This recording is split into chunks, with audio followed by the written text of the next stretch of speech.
그래서 25일 성탄 감사 예배 때 은혜를 끼치기 위하여 그 칸타타 연습을 지금 토요일마다 나와서 연습 중입니다. 여러분 기도하는 마음 가져주시고 또 열심히 연습할 때 25일 우리가 성탄 칸타타가 올려질 때 이 공간에 우리 주님의 오심에 대한 정말로 감격스러운 영광이 우리 예배 가운데 함께하기를 소망합니다. 제가 책 두 권을 소개하겠습니다. 첫 번째 책은 내 생의 마지막 한 달이라고 혹시 보신 분 계실까요? 미국에서 가장 영향력 있는 그 커뮤니케이터 중 한 사람입니다. 캐리 슉 그리고 그의 아내 크리스 슉이라는 사람이 쓴 책입니다.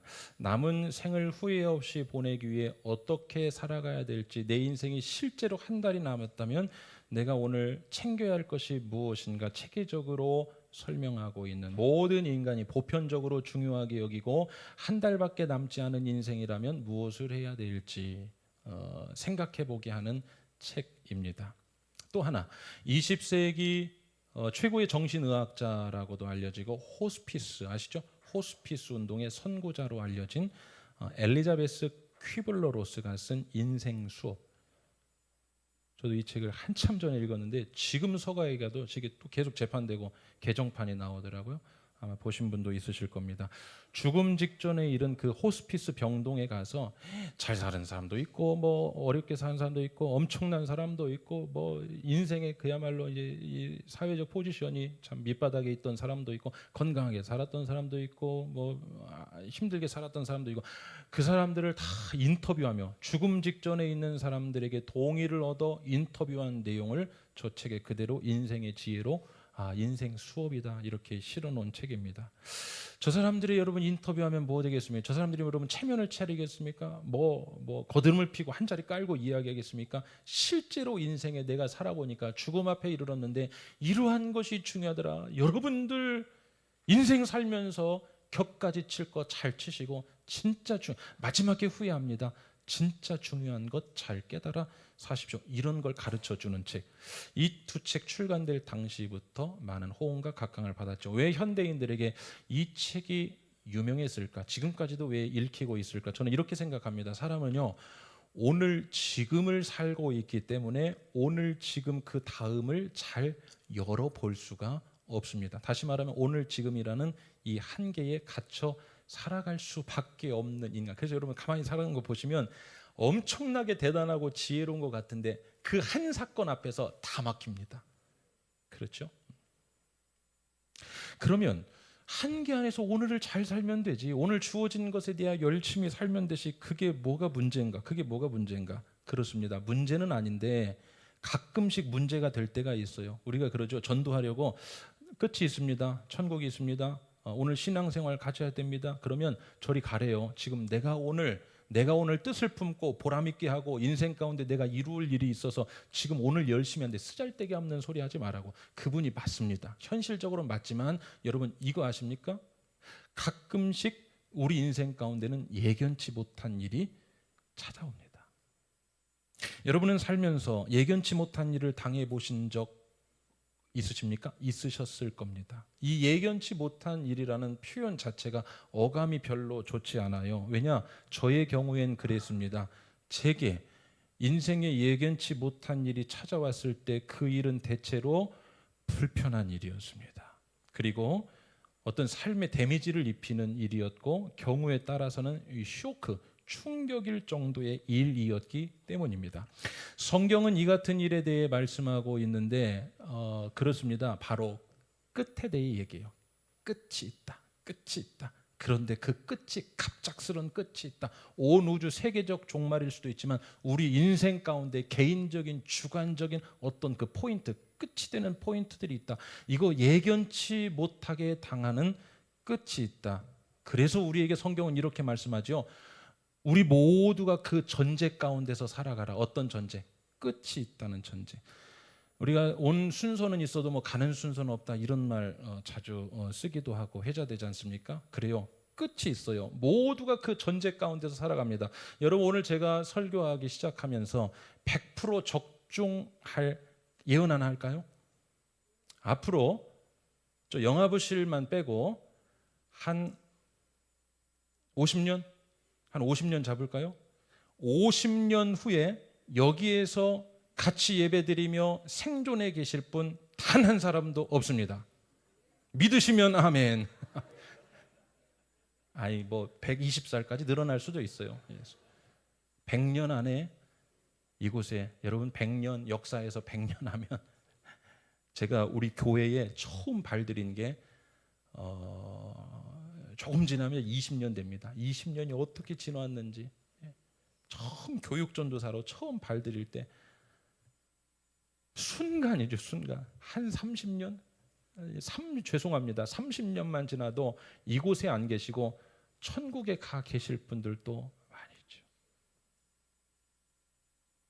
우리는 여러분 그 전제로 지금 살아가고 있어요. 그 전제가 있습니다. 끝이 있어요. 그러므로 성경에서든 어디서든 그것이 바르고 제대로 된 가르침이라면 끝에 대한 이야기를 귀담아 들을 필요가 있습니다. 잠언 말씀에 보면 이 끝에 대하여 생각하고 사는 사람은 겸손할 것이요 끝에 대하여 생각하지 않는 사람은 오만방자해집니다. 이 끝이 있다는 것은 명약관화한 사실임에도 불구하고 사람은 지금 당하지 않은 일에 대하여 너무 여유 있는 자세를 취하며 산다는 게 성경이 지적하는 문제죠. 그래서 성경은 늘 현재형으로 말할 때가 많습니다. 항상 기뻐하라. 그 일 해결되고 기뻐하지 말고 항상 기도하라. 범사에 쉬지 말고 기도하라. 그때 기도하라. 기도양 떨어지면 그게 아니라 쉬지 말고 항상 현재형으로 말합니다. 명약관화한 사실이기 때문에. 그런데 우리는 일을 당하지 않고서는 너무 여유 있는 자세를 취하지요. 여러분 역사는 반복된다고 했던가요? 노아 시대에도 사람들은 그렇게 굉장히 여유 있게 살았습니다. 오늘 24장 우리가 읽은 앞부분 한번 봅시다. 38절과 39절을 여러분 한번 같이 따라서 읽어주시면 고맙겠습니다. 시작. 홍수 전에 노아가 방주에 들어가던 날까지 사람들이 먹고 마시고 장가들고 시집가고 있으면서 홍수가 나서 그들을 다 멸하기까지 깨닫지 못하였으니 인자의 임함도 이와 같으리라. 자, 홍수 심판은 기정사실이었으나 너무나 여유 있는 자세를 취한 한 시대의 인생의 모습이 있습니다.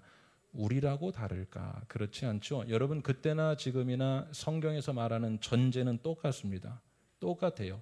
노아 시대에도 시집가고 장가가고 먹고 마시는 것을 부정하지 않습니다. 그러나 깨닫지 못한 그것이 문제였다는 거죠. 오늘 우리가 말씀을 듣고 하나님 앞에서 신앙 가지고 살아간다는 것은 뭘까요? 우리로 하여금 매 주마다 매 순간마다 깨달으며 살아가라는 거. 뭔가 껍질을 벗기고 본질이 있는데 우리는 여러분 일주일 동안 살아가면 세상의 현상 가운데 빠질 수밖에 없습니다. 깨달으라는 건데 오늘 우리가 그 끝이 있다는 전제, 예견치 못한 일들을 우리가 당할 수 있다는 전제 가운데서 오늘 나의 삶이 제대로 된 방향으로 또는 제대로 된 행동으로 가고 있는지 오늘 말씀의 세 가지 에피소드를 통해서 한번 점검해 보실 텐데 여러분에게 그게 많이 걸리지 않았으면 좋겠고 많이 걸린다, 지적받는 것이 나에게 많이 해당된다 하더라도 걱정할 것 없습니다. 하나님은 과거는 묻지 않으시고 오늘부터 시작입니다. 여러분 오늘 잘 진단받으시고 새롭게 깨달아지는 은혜가 있게 되시기를 주 이름으로 축원합니다. 자, 첫 번째 한 주인의 이야기. 한 주인이 있었습니다. 이 주인이 종에게 소유를 맡기고 먼 길을 떠나게 됩니다. 언제 올지는 알 수 없었습니다. 성경은 언제나 이러한 이야기를 할 때 우리 상황과 견주어 표현하지요. 그 주인은 하나님이시고 소유를 잠시 맡은 종은 나고 우리고 다시 오신다는 것은 재림에 대한 명확한 약속이고 하지만 문제 하나가 뭡니까? 언제 오실지 모르는 것. 이거 하나만 퀘스천입니다. 나머지는 다 똑같아요. 언제 오실지 몰라요. 우리도 지금 그렇게 살아가고 있죠. 자, 그러면 이 종이 언제 오실지는 모르나 분명히 오시는 그 주인 앞에서 오늘 하는 행동을 한번 봅시다. 물론 오늘 본문은 가정으로 주어졌으나 한번 그것을 실제라고 여기고 한번 그 사건 속으로 들어가 봅시다. 49절 한번 읽어보시죠. 이 종이 오늘 무엇을 하고 있는지 시작. 동료들을 때리며 술 친구들과 더불어 먹고 마시며 지내고 있죠? 먹고 마시게 되면 그렇게 지내고 있습니다. 주어진 일상을 뭐 하고 있습니까? 즐기는 거예요. 즐기는 겁니다. 뭐가 나쁩니까? 그럴 수 있죠. 이 땅에 즐기지 않고 사는 사람이 어디 있습니까? 그리고 이거 하나 분명히 말씀드리면, 여러분, 성경은 단 한 번도 우리에게 절대로 놀지 말라, 절대로 즐기지 말라 이렇게 말한 적 없습니다. 다만 오늘 본문이 지적하고 있는 한 가지 사실, 그것은 바로 48절 때문입니다. 48절 같이 한번 읽어주시죠. 시작. 만일 그 악한 종이 마음에 생각하기를 주인이 더디 오라고 하여. 이 생각 때문에 행동이 나온 거예요. 술 친구들과 함께 때리고 먹고 마시고. 아하, 아까 그 행동은 여기서 출발했구나. 여기가 어디? 그 악한 종이 스스로 마음에 생각하기를. 어떤 생각이죠? 여러분, 생각은 자유입니다. 북한에서도 생각은 자유입니다. 그 종이 스스로 생각하기를 어떻게 생각했느냐? 주인은 더디 올 것이다. 왜 그렇게 생각했을까? 근거에 대해서 성경은 말하지 않습니다. 다만 그가 그렇게 판단하고 생각한 어떤 그만의 근거가 있을 것입니다. 항상 주인의 패턴은 그래서 이렇게 생각했을 수도 있고, 어떤 통계 자료를 보니 주인은 이맘때쯤 올 거야, 그가 스스로 생각했습니다. 사랑하는 여러분, 주님이 언젠가 다시 오신다는, 언제인지는 모르지만 주님이 언젠가 다시 오신다는 그 전제를 가지고 우리가 살아가고 있는데, 이 악한 종과 같은 신앙과 삶을 살아가는 경우가 종종 있습니다. 우리는 말해요. 내 생각에는 이렇게. 사사기에 보면 그들은 참 생각을 잘했습니다. 그래서 소견에 오른 대로 판단하며 살았습니다. 우리는 판단합니다. 이렇게 말하면서 제가 볼 때는 목회하기도 쉽지가 않습니다. 왜일까요? 각자의 생각이 있거든요. 제 생각에는, 제가 볼 때는, 여러분의 생각과, 오늘 여러분만 아니에요, 저와 여러분, 오늘 이 땅에서 청지기, 종으로 살아가는, 주인이 맡겨놓고 갔는데 주인이 언제 오신다고 했는데 언제 오실지 모르는 그 한계 안에서 이러한 전제를 가지고 살아가는 저와 여러분, 우리의 생각과 판단을 폄하할 마음 없습니다. 생각해야 돼요. 판단해야 합니다. 다만 그 생각이 오늘 악한 종과 같이 주인의 관점에서, 보이지 않는 세계의 관점에서, 영혼의 관점에서 자신의 그 생각이 옳은지 그른지를 생각해 봐야 합니다. 책 제목이에요. 생각을 생각하라. 시중에 나와 있는 책 제목입니다. 여러분의 생각이 오늘 아무리 현재의 관점에서, 그 악한 종은 판단해서 했습니다. 주인이 언제 오실지 모르지만 더디 올 것이다. 그래서 그 더디 올 것이라는 자신의 생각이 오늘의 행동을 낳았습니다. 그리고 이후에 보면 그 행동은 정확히 틀린 거였고, 그의 생각도 틀린 거였고, 슬피 이를 갈 것이다. 여러분, 오늘 우리가 생각하는 생각, 여러분의 판단이 성경 말씀의 관점에서, 그리고 깨닫게 하시는 하나님의 음성의 관점에서 여러분의 생각이 바른 생각인지 한번 의심해 보시고, 여러분의 판단이 정말로 바른 판단인지 한번 생각해 보시고, 자기의 생각이라면 우리도 악한 종처럼 살아갈 수 있을 것이다, 경고를 받으시기를 주님의 이름으로 축원합니다. 왜일까요? 자기의 생각으로 살아가다 보면 예견치 못한 일을 당할 수가 있습니다. 50절 말씀 한번 같이 읽어보시죠. 시작. 생각하지 않은 날, 알지 못하는 시각에 그 종의 주인이 이르러. 자, 여기 생각이라는 단어가 또 나오죠. 생각하지 않은 날. 아까 종은 뭐였습니까? 생각 안 한 게 아닙니다. 그가 생각했습니다. 그런데 그의 생각과 이 주인의 생각이 맞질 않아요. 여러분도 지금 맞지 않은 생각을 하면서 내 생각에는, 내 판단에는 그렇게 살아가고 있지 않습니까? 있을 것입니다. 사랑하는 여러분, 내 생각과 내 판단 너무 많이 하지 마세요. 예수님은 내 생각과 내 판단으로 가는 것을 헬라어 메림나오라고 했습니다. 그것을 염려라고 말했어요. 여러분의 생각과 여러분의 판단이 많아지면 많아질수록 늘어나는 것은 염려밖에 없습니다. 그래서 헬라어 이 염려라는 메림나오라는 단어는 계속해서 파생되는 거, 계속. 오늘 나오실 때 가스 잘 끄고 오셨어요? 껐어요? 네. 로마서에서 이렇게 말씀합니다. 마땅히 생각할 그 이상의 생각을 품지 말라. 다만 모든 일에 기도와 간구로. 빌립보서 4장 말씀. 생각. 하나님께서 우리를 통하여 생각하시게 하는 그 생각으로 살아가시는 저와 여러분 되시기를 주님의 이름으로 간절히 축원합니다.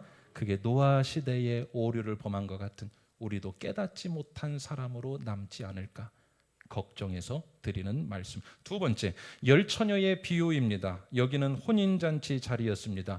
미련한 5명의 처녀가 등장하고 슬기로운 5명의 처녀가 등장합니다. 여기 미련한 처녀와 슬기로운 처녀라는 그 구분하는 기준은 딱 이거 하나였습니다. 등에, 밝히는 등에 넣을 기름을 충분히 여분까지 준비했느냐 했다면 슬기로운 처녀, 그렇지 않았다면 미련한 처녀. 그래요.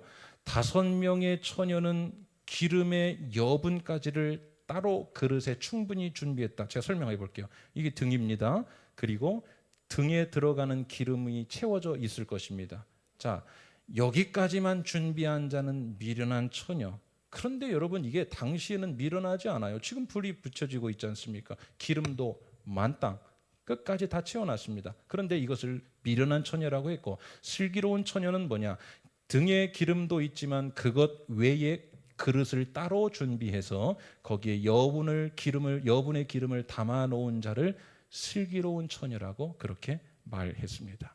자, 어떤 일이 벌어지는지 한번 보십시다. 당시 1세기 유대 문화에서의 혼례는 총 3단계로 진행이 됩니다. 오늘과 달라요. 그래서 설명을 드릴 필요가 있습니다. 첫 단계는 양가 부모가 혼인 계약을 맺는 것이 유대 1세기 결혼 문화의 혼례의 첫 단계. 두 번째는 신랑과 신부 당사자가 약혼식을 하는 것. 이게 2단계. 그리고 3단계가 오늘 본문입니다. 혼인잔치. 이 혼인잔치는 대개 여러 날 계속되는 게 일반적이었습니다. 본격적 혼인잔치는 여러분 잘 보세요. 이렇게 시작합니다.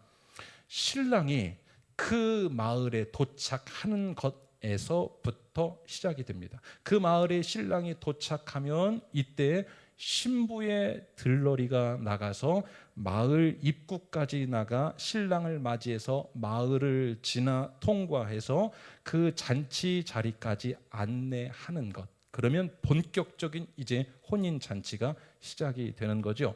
그러면 오늘 이 5처녀, 또 5처녀, 10처녀는 무슨 역할을 맡았냐? 신부의 들러리입니다. 상당히 중요한 역할을 합니다. 신랑이 도착했을 때 한마디로 에스코트하는 거죠. 등을 들고 나가서 신랑이 마을 입구에서 마을을 지나 혼인 잔치 자리까지 오는 길을 안내하는 역할. 그러니 만반의 준비를 갖춰야 하는, 한마디로 주최 측입니다. 중요한 역할을 맡은 겁니다. 자, 이러한 상황, 문제 하나가 발생합니다. 뭐냐? 신랑의 도착 시간을 정확히 알 수 있다, 없다? 없어요. 요즘에는 여러분 청첩장에 시간 쓰여 있습니까? 안 쓰여 있습니까? 요즘 청첩장에 그랬다고 한번 해보시오. 그렇게 결혼식 안 갑니다. 12월 13일 신랑이 도착하는 시간 뭐 이렇게 써 있으면, 당시에는 그래요. 혼인잔치, 신랑의 도착이 그 마을에 도착하는 것부터 마을을 지나 혼인잔치집에 오면 이제 본격적인 잔치가 시작이 되는데, 신랑 도착 시간을 알 수가 없다는 것. 그러면 뭐냐? 이런 상황이 발생합니다.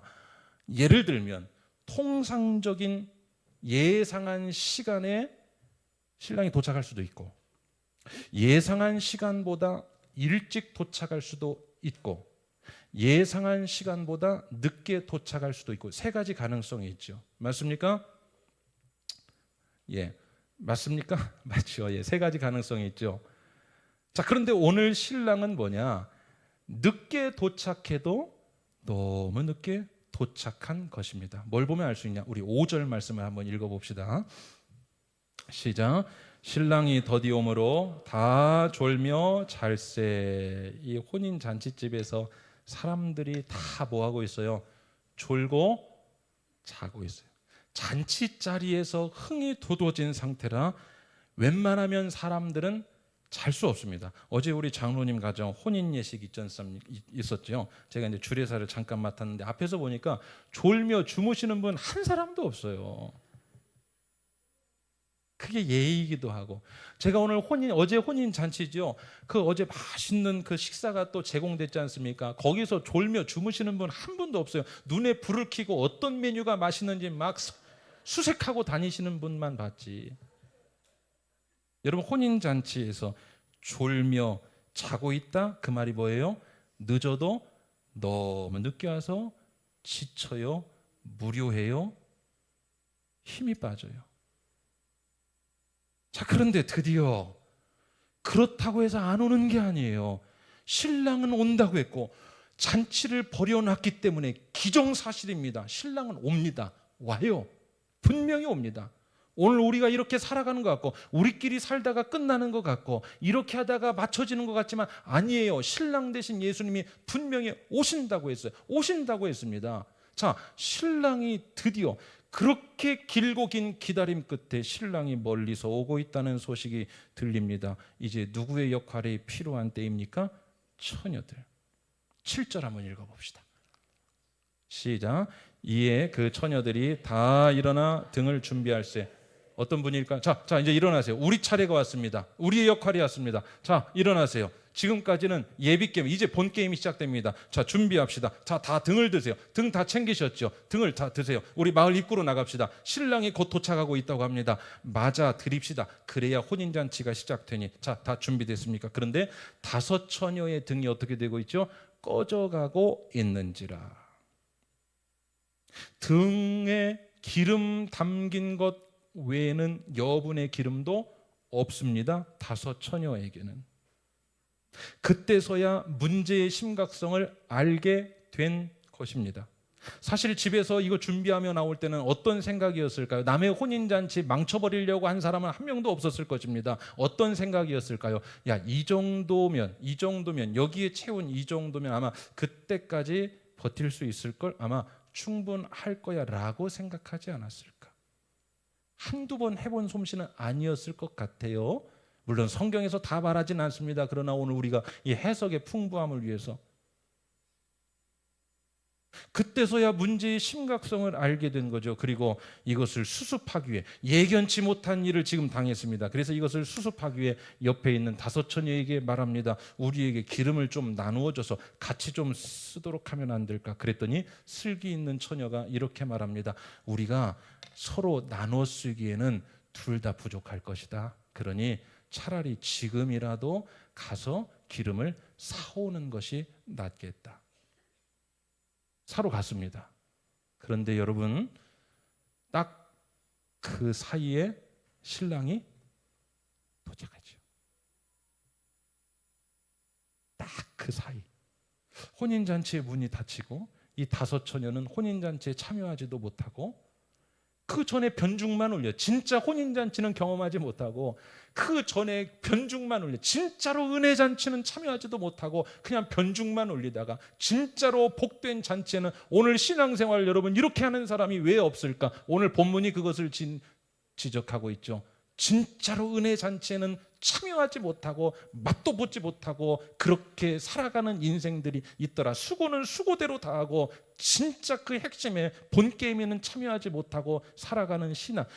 주님이 오시는 그날까지 오늘 우리가 살아가는 그 인생 가운데 이렇게 살아가는 안타까운 인생들이 있더라. 문이 다 닫혔습니다.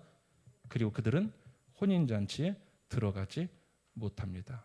사랑하는 여러분, 혹시 이 말씀 가운데 걸리는 것이 있습니까? 오늘 2번째에서 지적하는 건 이거예요. 첫 번째는 뭐였습니까? 내 생각. 내 생각. 오늘 2번째는 뭐냐? 우리 한번 따라합시다. 내 때. 내 때. 나의 때. 나의 때의 기준으로 살아가는 신앙인을 지금 강력 경고하는 겁니다. 나의 때. 등에 기름만 준비한 그 처녀들이 그랬습니다. 이 정도면 될 거야. 누구의 때입니까? 나의 때. 그런데 그 혼인잔치는 나의 때에 의해서 이루어지지 않습니다. 신랑이 도착하는 때가 중요해요. 신랑이 도착하는 때는 내가 생각한 내 기준의 때와 달랐습니다. 여러분, 하나님의 때는 오늘 나의 때와 다를 수 있어요. 하나님의 때와 내 때가 다른 그 사이, 그 벌어진 사이, 거기에서 우리의 인생의 불편함이 시작이 됩니다. 많은 경우 우리는 하나님의 때를 내 기준의 때에 맞춰 살아가려고 합니다. 성도님, 집사님, 권사님, 기도의 기름 좀 더 준비하시는 게 좋을 것 같습니다. 좀 더 준비하는 게 좋을 것 같습니다. 그러면 이렇게 반응을 하는 경우도 있습니다. 여기 등에 담긴 정도면 충분합니다. 저 이렇게 신앙생활 해왔고 여기 담긴 정도면 충분합니다. 왜일까요? 나의 때의 기준으로 살아가기 때문에. 여러분, 구약의 예언서가 있죠. 거기에서 많은 선지자들은 오늘 뒤집어 말하면 이런 겁니다. 기름 준비하라고 했어요. 기름 준비하라고. 기름 준비하라고 합니다. 오늘 목사는 교회에서 할 수 있는 게 그거밖에 없습니다. 여러분, 기름 준비하십시오. 채워주시는 분 하나님 기름 준비하십시오. 그러면 많은 사람들은 거기에 대하여 내 때를 기준으로 말합니다. 내 때를 기준으로 말해요. 하나님의 때와 내 기준의 때가 서로 맞지 않게 되는 그 지점에서 우리는 예상치 못한 일을 당할 수도 있고, 이게 마지막 때에 주님이 오실 그때에 이게 적용된다면 우리는 엄청나게 이거 심각하게 받아들여야 할 문제입니다. 오늘 여러분 이 다섯 처녀가 문제를 만나게 된 그 문제의 발생 시간은 그 사이였습니다. 이런 표현 주목해서 한번 보세요. 그들이 기름을 사러 간 사이에, 이렇게 말합니다. 그들이 기름을 사러 간 사이에, 이 사이가 뭘까요? 기름이 필요한데 지금 기름이 없는 그 사이를 말해요. 여러분에게 이 사이가 혹시 벌어져 있다면 불안한 겁니다. 걱정스러워요. 염려스럽습니다. 혼인잔치가 계속되고 기다리는 동안 아무 일 일어나지 않았습니다. 그러나 예견치 못한 그러한 일들이 일어날 때 우리가 지금 기름이 없어서 그때 급구 찾으려고 하는데 그때 나에게 지금 당장 사용할 기름이 없는 그 사이 동안에 이것이 우리 인생 가운데 어려움으로 꼭 찾아온다, 이 말이죠. 사랑하는 여러분, 내 때에 맞춰 신앙생활하지 마시고 하나님의 때에 맞춰 신앙생활하시기를 주님의 이름으로 간절히 축원합니다. 우리가 그런 분 있죠. 신앙생활 하시면서 일반적으로 이런 표현들 많이 합니다. 지금 제가 이럴 때가 아닌데요. 요즘 기도도 못하고 말씀도 못 읽고 이럴 때가 아닌데요. 그렇게 말씀은 하세요. 그런데 떨어져 있는 상태로 그대로 살아갑니다. 왜일까요? 왜일까요? 여러분이 한번 답해 보세요. 하나님은 오늘 우리에게 기도를 시킬 때가 있습니다. 하나님은 오늘 우리에게 어떠한 상황을 통하여 오늘 우리를 연단하고 훈련하며 막 부어주시려고 우리로 준비하게 하시는 때가 있어요. 그러나 아직 신랑이 도착하지 않았기 때문에 우리는 그렇게 말해요. 뭐 여분까지 준비합니까? 이거면 충분하죠. 30년 40년 이렇게 신앙생활했는데 아무 문제 없습니다. 그러나 여러분, 신랑이 도착한 때라는 것은 이들에게 한 번도 경험해보지 못한 그 사건이 일어날 때입니다. 불편합니다. 이 등에 기름만 가지고 충분히 제가 이걸로 다 밝히고 왔어요. 아니야. 그릇을 따로 준비해서 기름을 가지고 다녀야 할 때가 있어. 하나님께서 오늘 우리 인생 가운데 어떠한 일을 하실 때 또는 어떠한 일을 넘어가게 하실 때 그 기름이 필요한 때가 있습니다. 그 기름이 필요한 때가 있어요. 그런데 늘 일상에 내 생각으로 내 때의 기준에 맞춰서 거기에 맞게만 가지고 다닌다면 여러분 모자랄 때가 있어요. 사랑하는 여러분, 권면합니다. 기름 채우는 신앙으로 살아가시기를 주의 이름으로 축원합니다. 그 기름이 오늘은 필요 없게 느껴질 수가 있습니다. 그릇에까지 뭐하러 무겁게 담고 다녀? 뭐하러 하나님의 일 그렇게 무겁게 해? 뭐하러 신앙생활 그렇게 힘들게 해? 그러나 여러분, 인생에 하나님의 때가 있어요. 하나님의 때는 가장 아름답습니다. 오늘 하나님의 때를 기준으로 여러분의 기름 잘 거기에 템포 맞춰서 여유 있게 준비하여 살아가시기를 주 이름으로 축원합니다. 그래서 성경에서는 이러한 개념이 있어요. 그냥 은혜 받으라 하지 않고 은혜 충만, 성령 받으라 하지 않고 성령 충만, 말씀 충만. 그 찬양도 있죠. 말씀 충만으로, 말씀 이렇게 안 따라하시면 저만 이제 쑥스러워지죠. 은혜 충만으로, 기도 충만으로. 사랑하는 여러분, 여유 있게 담아서 사시면 조금 무거워도 우리가 살아가는데 하나님께서 그 여분의 기름으로 통과하게 하실 줄로 믿습니다. 오늘 준비하세요. 그 사러 가면 그때는 분주해집니다. 그 사러 간 사이에 다급해집니다. 다급해져요. 미리미리 준비하시고 하나님께서 여러분에게 그 어떤 기름입니까? 기도의 기름 양입니까? 말씀의 기름 양입니까? 헌신의 기름 양입니까?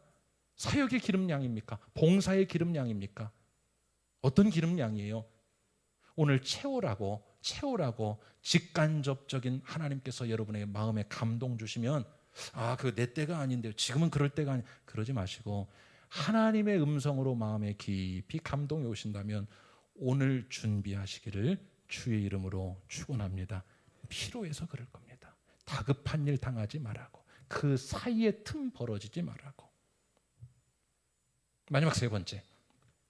그럼 앞에 두 이야기 있지 않습니까? 내 생각대로 하면 안 되고 내 기준의 때로 살면 안 된다. 그러면 구체적으로 어떤 모습과 자세와 실천으로 살아가야 될 것인가? 오늘 세 번째 달란트 비유가 거기에 대하여 말씀하고 있습니다. 오늘 내용 한번 봅시다. 어떤 사람이 타국에 갑니다. 종들을 불러요. 소유를 맡깁니다.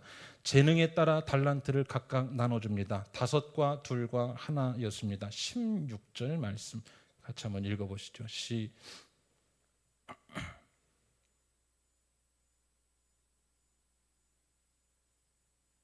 달란트를 준비하니라고 지금 시작. 5달란트 받은 자는 바로 가서 그것으로 장사하여 5달란트 받은 자는 그다음 뭐라고 말하죠? 바로 가서. 이 부분을 한번 주목해 봅시다. 이 부분 여러분 놓치시면 안 돼요. 바로 가서. 앞이야기 첫 번째 이야기, 앞이야기 두 번째 이야기 연결된 겁니다. 바로 가서. 왜 바로 갔을까? 성경이 다 말해주지는 않습니다. 그러나 미루어 짐작은 가능합니다. 여러분, 사람이요, 뭔가 새로운 것을 시도할 때 바로 시작하지 않으면 시간이 흐를수록 하기 싫어지거나 안 하게 됩니다. 왜냐? 그 사이에 내 생각이 들어옵니다. 어떤 생각?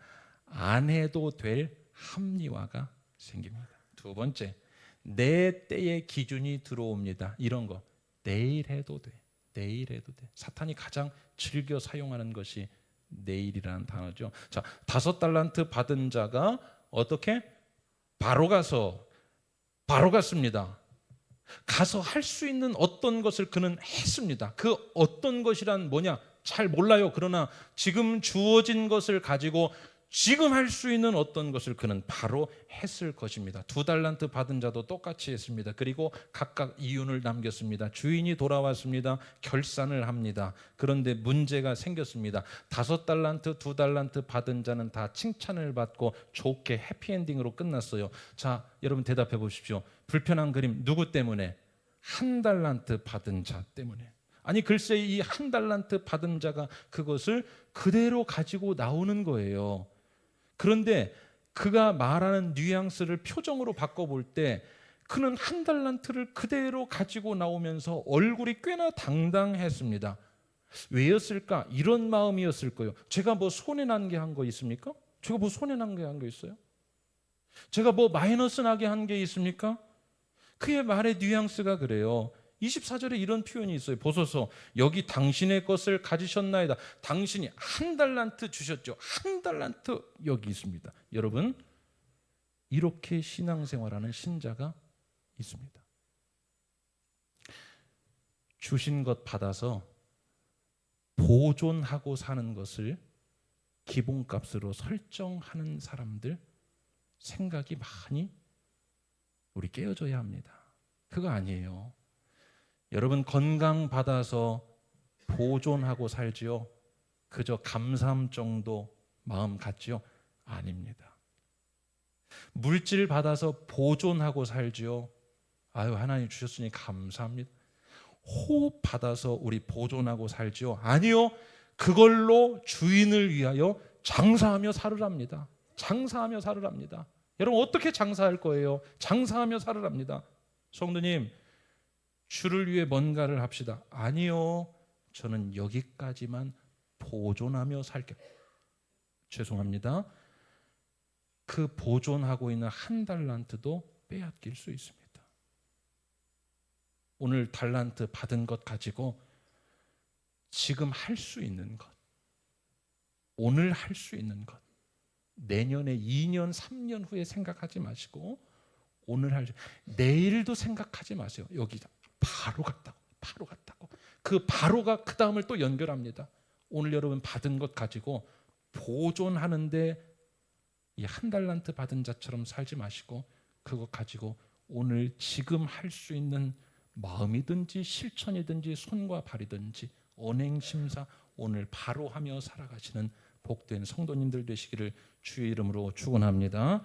말씀을 마치면서 생각해 봤습니다. 이 한 달란트 받은 자는 달란트 묻어두고서 그 남은 시간 뭘 했을까 생각하게 되었어요. 여러분 묻어놨다는 것은 적어도 주인이 맡긴 걸 그리 귀하게 여기지 않았다는 것을 말할 거예요. 그러니까 묻어두죠. 그럼 묻어두고 남은 시간 동안 그는 뭔가를 했을 것인데 저는 이렇게 생각합니다. 그가 생각하는 뭔가 중요한 것을 한 달란트를 가지고 그것으로 뭔가 하는 것 대신 그것을 묻어두고 그것보다 더 중요하다고 생각하는 뭔가를 그는 했을 거예요. 어쩌면 더 돈이 되는 것을 그는 했을 수도 있습니다. 더 재미난 것을 했을 수도 있어요.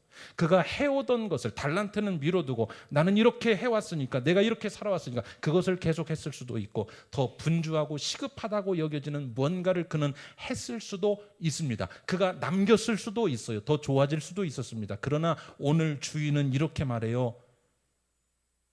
오직 그 한 달란트 그거 어떻게 했느냐. 사랑하는 여러분, 받은 것 뭐 있으십니까? 달란트 받은 거 뭐 있으세요? 뭐 있으십니까? 호흡부터 시작해서 받은 거 뭐 있으십니까? 주님이 결산하십니다. 주님이 결산하십니다. 중간 결산도 가끔씩 하시더라고요. 사랑하는 여러분, 예견할 수 없는 시대에 준비하며 사는 신앙생활이란 바로입니다. 내 생각과 판단이 침범하기 전 주님의 말씀 따라 바로 오늘 할 수 있는 그 선한 것을 아시고 한 달란트 보존하는 수준의 인생 살아가지 마시고 빼앗길까 두렵습니다. 그것을 남기며 살아가시는 복된 칭찬받는 사역하는 하나님 앞에서 아름답게 쓰여지는 신앙인 되시기를.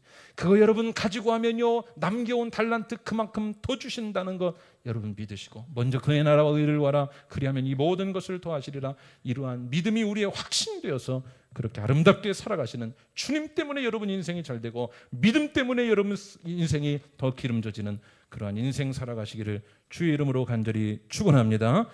우리 다 함께 이 시간에 각자의 마음으로 또 결단으로 음성으로 한 1분 정도만 회개할 것 있으면 회개하시고 새롭게 깨달아진 것 있으면 하나님 앞에서 고백하시고 결단한 것 있으면 하나님 오늘 바로 내가 살아내게 하여 주옵소서 같이 기도하시겠습니다.